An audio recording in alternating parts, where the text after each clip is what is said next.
अस्सलाम वालेकुम स्टूडेंट्स। आज का हमारा टॉपिक है लूप कंस्ट्रक्टर क्या होते हैं, लूप कंस्ट्रक्टर को हम क्या क्या और नेम से पुकार सकते हैं।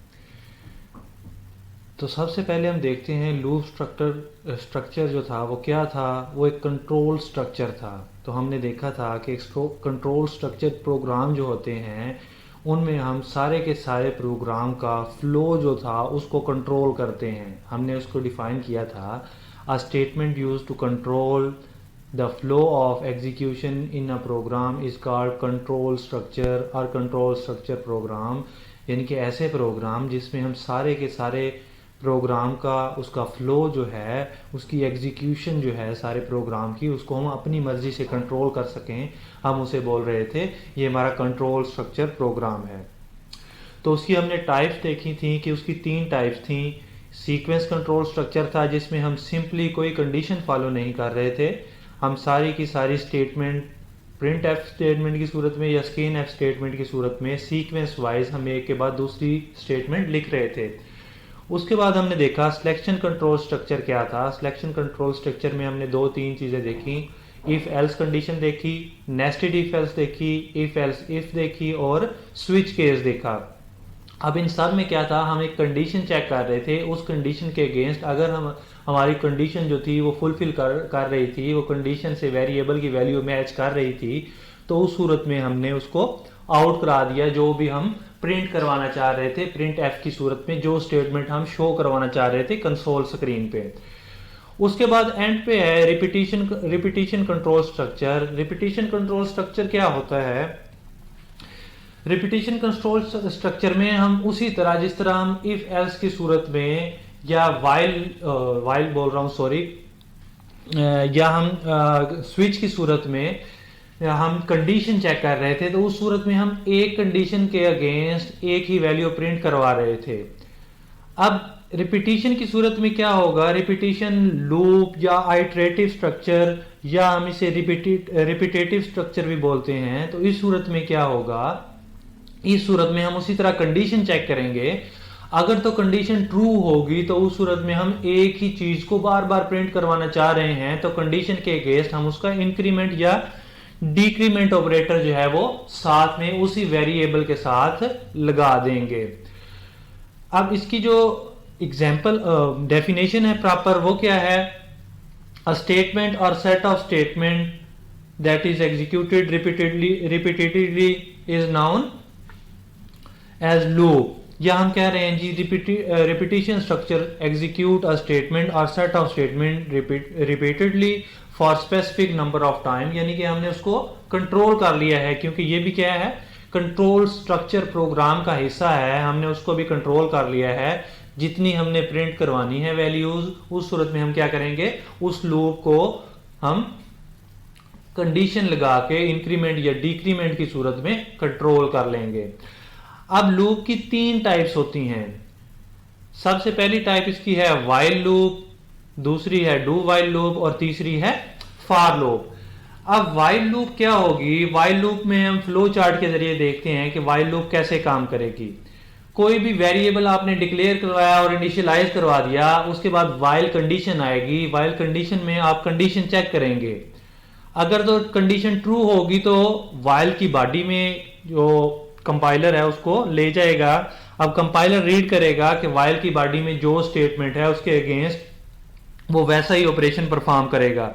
अगर तो कोई वैल्यू हम प्रिंट करवाना चाह रहे हैं तो प्रिंट करवाएगा। अगर हम प्रिंट करवाने के बाद एक है या एक से ज्यादा स्टेटमेंट है वो प्रिंट करवाना चाह रहे हैं तो वो प्रिंट करवाएगा। उसके बाद हमने इंक्रीमेंट करना है या डिक्रीमेंट करना है।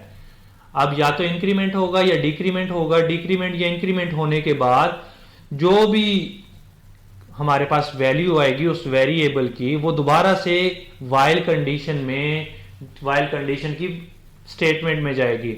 अब कंडीशन दोबारा चेक होगी, अगर तो कंडीशन ट्रू है उसी तरह फिर से जो स्टेटमेंट थी हम वो स्टेटमेंट जो है वो प्रिंट करवा लेंगे। अगर तो कंडीशन फॉल्स है तो वाइल की बॉडी से जो कंपाइलर है वो उसे बाहर ले जाएगा, वाइल मेन में ले जाएगा। अब वाइल की बॉडी से जब बाहर चला गया तो मेन की बॉडी में अगर हमने एक या एक से ज्यादा स्टेटमेंट लिखी हैं या कोई और प्रोग्राम जो है हमने उस पर कोई कंडीशन लगाई हुई है, तो उस सूरत में वो उस कंडीशन की तरफ, उस बॉडी की तरफ चला जाएगा, नहीं तो कुछ भी नहीं अगर हमने किया हुआ तो उस सूरत में सारे का सारा जो प्रोग्राम है वो एंड हो जाएगा।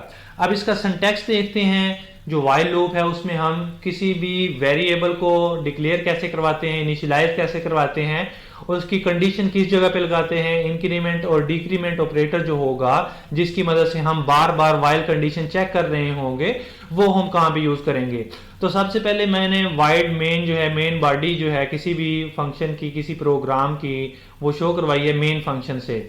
अब जो भी प्रोग्राम है वो मेन फंक्शन से ही स्टार्ट होता है हमेशा। तो मेन फंक्शन के अंदर उसकी जो मेन बॉडी है उसमें मैंने वेरिएबल को डिक्लेयर भी करवा दिया, इनिशियलाइज भी करवा दिया। अब ये यूजर पे डिपेंड करता है कि यूजर उसे एक ही स्टेटमेंट के अंदर इनिशियलाइज करवा रहा है और डिक्लेयर करवा रहा है, या उसकी डिक्लेरेशन अलहदा करवा रहा है, उसकी डाटा टाइप अलहदा डिफाइन कर रहा है, उसको डाटा जो है उसको अलहदा डिफाइन कर रहा है। ये यूजर पे डिपेंड करता है। अब डिक्लेरेशन और इनिशियलाइजेशन के बाद मैंने वाइल कंडीशन लगाई। वाइल के अंदर जिस वेरिएबल के साथ मैं कंडीशन लगा रहा हूं, जिस तरह इफ की कंडीशन थी उसी तरह सेम वाइल की कंडीशन होगी। अगर तो कंडीशन ट्रू हुई तो उस सूरत में वो कर्सर जो है वो आपका कंपाइलर जो है उसको वाइल की बॉडी में शिफ्ट कर देगा। अब वाइल की बॉडी में एक स्टेटमेंट हो या एक से ज्यादा स्टेटमेंट हो, उनको प्रिंट करवाएगा। एक बार तो प्रिंट करवाएगा क्योंकि कंडीशन एक बार ट्रू हो चुकी है। अब कंडीशन तो ट्रू हो चुकी है, अब उसी वेरिएबल के अंदर इंक्रीमेंट या डिक्रीमेंट किया गया, जो वेरिएबल मैंने डिक्लेयर किया था उसको इनिशियलाइज किया था। क्योंकि ये रिपीटेटिव है, यानी कि बार बार मैंने अगर किसी चीज को रिपीट करना है तो उस सूरत में मैं उसको इंक्रीमेंट या डिक्रीमेंट की सूरत में कंट्रोल कर रहा हूं। अगर मैंने 10 बार इंक्रीमेंट करना है तो 10 बार मैं इंक्रीमेंट करूंगा, कंडीशन में बता दूंगा कि इसका 10 बार इंक्रीमेंट होगा। तो अगर ये 10 के इक्वल होगी वेरिएबल तो इसको 10 बार प्रिंट कर रहा हूं। जब ही ये 10 से एक्सीड करेगी, 10 से ज्यादा होगी, तो उस सूरत में उसको क्लोज कर दो। वाइल की बॉडी में नहीं जाना है, जो मेन बॉडी है उसमें अगर कोई स्टेटमेंट है तो उसको प्रिंट करवा देना है, नहीं तो प्रोग्राम जो है वो एंड हो जाएगा।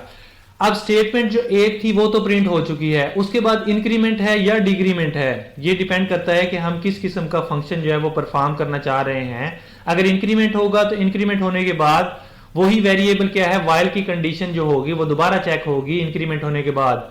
अब इंक्रीमेंट होने के बाद उसकी कंडीशन चेक हुई। फॉर एग्जांपल मैंने एक वेरिएबल डिक्लेयर किया ए, उसमें वैल्यू 0 पास की। अब 0 जो है मैंने कंडीशन लगा दी, 0 ए वेरिएबल जो है वो less than or equal to 10 है, मैं 10 टाइम क्या है उसको प्रिंट करवाना चाह रहा हूं। तो उस सूरत में मैंने 0 की सूरत में वैल्यू उसके less than or equal to लगाई। अब उसने जो स्टेटमेंट थी एक बार तो उसको प्रिंट करवा दिया। अब ए में जो है इंक्रीमेंट करवाया मैंने, ए में प्लस प्लस किया तो ए में 1 वैल्यू पास होगी। 1 क्या है, 1 उसी तरह फिर बॉडी वाइल की कंडीशन में जाएगी।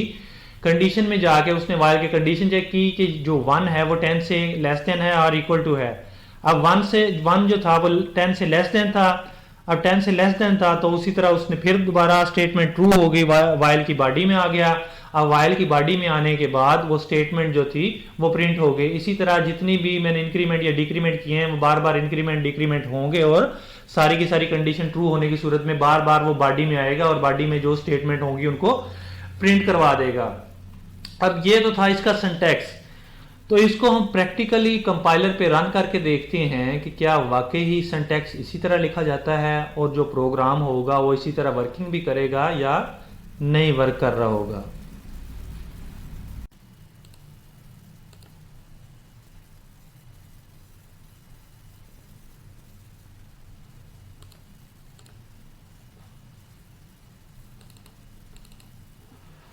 जी, तो अब मैंने जो वाइल लूप थी उसका सिंटैक्स के मुताबिक एक प्रोग्राम लिखा है। उसमें मैंने एक नंबर वेरिएबल लिया है जिसकी डाटा टाइप इंटीजर है, उसको 1 से इनिशियलाइज करवाया है। उसके बाद वाइल में जाके उसकी कंडीशन दी है कि जो नंबर वेरिएबल है वो क्या है, अगर 5 के इक्वल होगा या 5 से लेस देन होगा तब तक वो क्या है, मुझे ये प्रिंट एफ स्टेटमेंट एक लिखी है मैंने अपनी, कि ये जो स्टेटमेंट है वो मुझे 5 टाइम उस पर शो करवाएगा।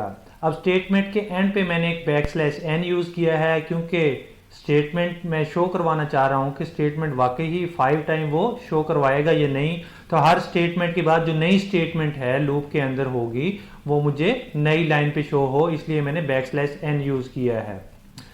अब फर्स्ट टाइम जो वेरिएबल में 1 वैल्यू थी जो नंबर वेरिएबल है उसमें 1 वैल्यू थी, 1 क्या है, 1 लेस देन है 5 से, तो वो वाइल की बॉडी में आया, उसने एक बार जो स्टेटमेंट थी उसको प्रिंट करवा दिया। अब नंबर के अंदर इंक्रीमेंट में करवाना चाह रहा हूं क्योंकि मैं 5 टाइम उसको प्रिंट करवाना चाह रहा हूं, तो नंबर के अंदर मैंने इंक्रीमेंट किया। अब 1 के अंदर इंक्रीमेंट हुआ तो 1 2 हो गया। अब 2 होगा तो 2 हुआ तो कंडीशन ट्रू थी, ट्रू के बाद जो था दोबारा से वापस वाइल की कंडीशन चेक करने जाएगा। अब वाइल की दोबारा से कंडीशन चेक हुई, जो 2 वैल्यू थी वो लेस देन है इक्वल 5 से, तो अब लेस देन है तो दोबारा से वो वाइल की बॉडी में आया, उस तरह फिर उसने जो स्टेटमेंट थी वो मुझे प्रिंट करवा दी। अब उसके बाद फिर से उसी वेरिएबल के अंदर मैंने इंक्रीमेंट करवाया है, अब वैल्यू 3 हो गई है, 3 फिर 5 से लेस देन है या 3 फिर 5 से छोटा है, तो उस सूरत में दोबारा बॉडी में आया, तो बॉडी में आने के बाद दोबारा से उसने मुझे तीसरी बार जो थी स्टेटमेंट वो प्रिंट करवा दी। अब फिर नंबर वेरिएबल में एक इंक्रीमेंट हुआ, 4 वैल्यू होगी, 4 लेस देन है 5 से, तो फिर से बॉडी में आया, बॉडी में आके फिर से उसने मुझे वही स्टेटमेंट जो थी दोबारा से प्रिंट करवा दी। अब 4 हो गया, तो 4 के बाद दोबारा से इंक्रीमेंट हुआ तो वैल्यू अब क्या होगी 5। अब 5 जो है लेस देन तो नहीं है लेकिन इक्वल टू है। अब दो कंडीशन मैंने यहां पे यूज की है। अब 5 जो है 5 से लेस देन नहीं है, इक्वल टू है। अब 5 के इक्वल टू है तो कंडीशन फिर से ट्रू हो गई, तो दोबारा से उसकी बॉडी में आया, बॉडी में आने के बाद पांचवी बार उसने वही स्टेटमेंट मुझे प्रिंट करवा दी। अब फिर से इंक्रीमेंट हुआ, इंक्रीमेंट होने के बाद 5 जो था वो अब 6 हो गया है, 6 जाके उसने दोबारा कंडीशन चेक की, 6 अब ना तो 5 से लेस देन है ना इक्वल टू है।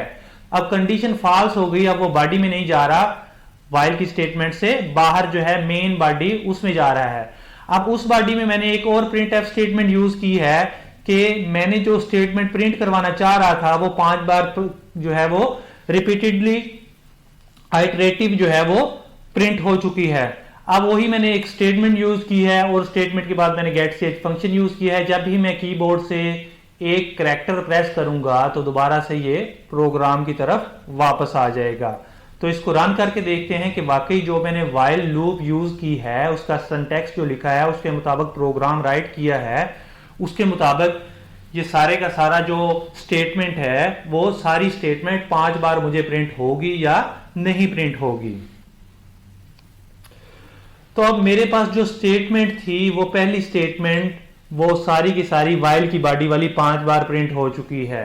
उसके बाद जो स्टेटमेंट थी उसके बाद क्या है, उस स्टेटमेंट ने भी मुझे बता दिया है। अब उसके बाद वाली जो स्टेटमेंट मैंने यूज की है वो सीक्वेंस स्ट्रक्चर प्रोग्राम के थ्रू की है, यानी कि सीक्वेंस में मैंने लिख दिया, उसने वैसे का वैसे ही मुझे प्रिंट करवा के कंसोल स्क्रीन पे दिखा दिया है। अब अगर मैं इसकी कंडीशन जो है 5 से चेंज करके 10 कर देता हूं, अब कंडीशन 10 हो गई और इधर मैं शो करवा रहा हूं कि अब जो भी स्टेटमेंट थी वो सारी की सारी 10 लाइन हो गई हैं। तो अब क्या है, उसी तरह जिस तरह 5 बार इंक्रीमेंट हुआ था उसी तरह क्या है अब 10 बार इंक्रीमेंट होगा वेरिएबल के अंदर और कंडीशन बार बार चेक होगी। चेक होने के बाद जब 11th टाइम उसकी कंडीशन इंक्रीज कर जाएगी, ना तो 11 जो है वो 10 से स्मॉलर होगा और ना इक्वल होगा, तो उस सूरत में वो दोबारा से बाहर आएगा और मुझे बताएगा कि आपकी जो कंडीशन थी 10 टाइम मीट कर रही थी, उससे जो कंडीशन आपने अप्लाई की थी उसके मुताबिक 10 टाइम आपकी जो स्टेटमेंट थी वो प्रिंट हो चुकी है। अब क्या है, आपके मजीद जो है स्टेटमेंट जो है वो प्रिंट नहीं हो सकती है। तो इसको दोबारा से रन करते हैं। अब रन किया तो जितनी भी स्टेटमेंट फर्स्ट टाइम में 5 स्टेटमेंट प्रिंट हुई थी उसी तरह क्या है अब 10 स्टेटमेंट जो है वो प्रिंट हो चुकी हैं। तो आज के लेक्चर में हमने देखा कि जो कंट्रोल स्ट्रक्चर प्रोग्राम थे उसमें 3 चीजें थी, 3 लूप्स थी, हम उनको लूप कंस्ट्रक्टर प्रोग्राम भी बोल रहे थे। सबसे पहला वाइल लूप का स्ट्रक्चर क्या था, उसका सिंटैक्स क्या था, उसको फ्लो चार्ट के जरिए हमने देखा कि वो फ्लो चार्ट के जरिए वो किसी भी वैल्यू को कैसे फैच करता है, उसकी कंडीशन कैसे चेक करता है और स्टेटमेंट के बाद इंक्रीमेंट डिक्रीमेंट होने की सूरत में वापस से कंडीशन कैसे चेक करता है। उसके बाद है डू वाइल लूप और फॉर लूप। ये दोनों टॉपिक जो है हम नेक्स्ट वीडियो में डिस्कस करेंगे। आज के लेक्चर के लिए आज की इस वीडियो में इतना ही। अल्लाह हाफिज।